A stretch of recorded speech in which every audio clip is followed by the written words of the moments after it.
20:6 की मुरली है। मीठे बच्चे, तुम्हें निंदा, स्तुति, मान, अपमान, दुख, सुख सब कुछ सहन करना है। तुम्हारे सुख के दिन अभी समीप आ रहे हैं। महसूस होता है कि हमारे सुख के दिन करीब आ रहे हैं, या मैं सुख के दिनों के करीब जा रहा हूं।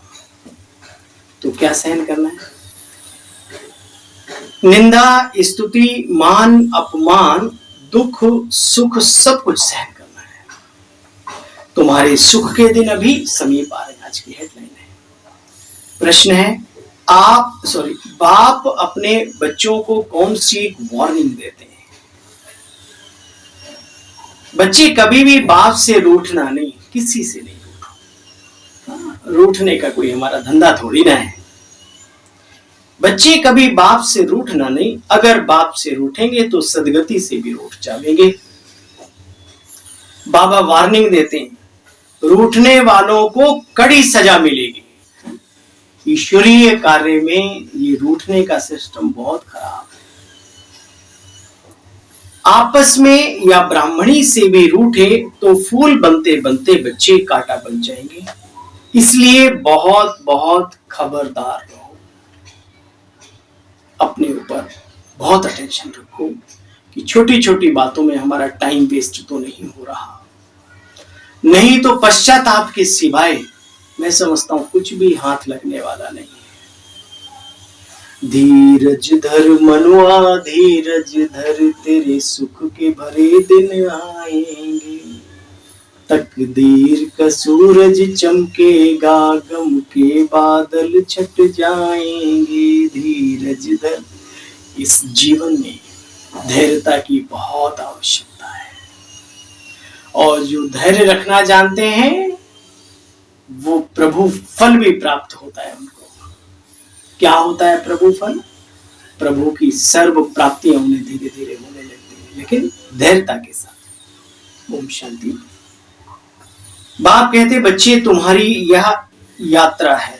तुम कहेंगे हम जाते हैं बेहद के बाप के पास। ये निश्चय है। आजकल देखो मधुबन में कितनी भीड़ है, बाबा को ऊना रहता है। बहुतों को तकलीफ होती होगी, पट में सोना पड़ता है। बाबा कहते, बच्चे अभी तुम्हें इन सब चीजों से उपरांग रहना है। देखो कईयों के मन में आएगा, जो कच्चे होंगे वो सहन नहीं कर सकते। थोड़ी तकलीफ होती है तो कहते हैं ब्राह्मणी हमको यहां ले आई। कई कहते हैं ब्राह्मणी ने हमको फंसा दिया, क्योंकि पूरी अभी नॉलेज बाबा के और बाबा के कार्य की नहीं है। कई वहां भी जाके असंतुष्ट हो जाते हैं। समुद्र में जाके भी सीप प्यासा रह जाता है। देखो बच्चे, तुम्हें यहां के रंग और राव बड़ा फर्क होता है। इस समय की पढ़ाई से ही तुम राव बनेंगे, माना राजा। अभी किसी के पास भल कितना भी धन आदि हो, बाबा समझाते हैं बच्चे सब मिट्टी में मिल जाएगा। फिर बाबा ने दोबारा याद दिलाया, अगर कोई रूठता है तो समझो अपनी सदगति से रूठता है। ऐसे बहुत रूठते रहेंगे, गिरते रहेंगे। आश्चर्यवत सुनती, निश्चय हो बनती, और छोटी छोटी बातों में फिर भागंती। कोई तो समझते हैं बरोबर इन बिगर रास्ता और कोई है नहीं। इनसे ही सुख शांति का रास्ता निकलेगा। बाप कहते, देखो बच्चे, फिर बाबा ने याद दिलाया, देखो बच्चे सबसे भल रूठ जाओ। रूठना नहीं है, लेकिन फिर भी 1%। लेकिन एक बाप से कभी रूठना नहीं है। हमेशा याद रखो किसका कार्य है, कौन पढ़ाने आया है, किसका ईश्वरीय विश्वविद्यालय है, और हम सब किसके हैं, उसको बुद्धि में बिठा ले बस। यहां तुम मनुष्य से देवता पढ़ने आए हो, देखो बच्चे, बहुत बच्चियां हैं जो कुछ भी समझती नहीं, भक्ति मार्ग की बातों में हिरे हुए हैं, ज्ञान बुद्धि में बैठता नहीं, अंतर तंत्र मंत्र जादू टोने ये सब पता नहीं क्या कचड़ पचड़ पता नहीं। छी, बाबा के मिलने के बाद क्या कर क्या रहे हो?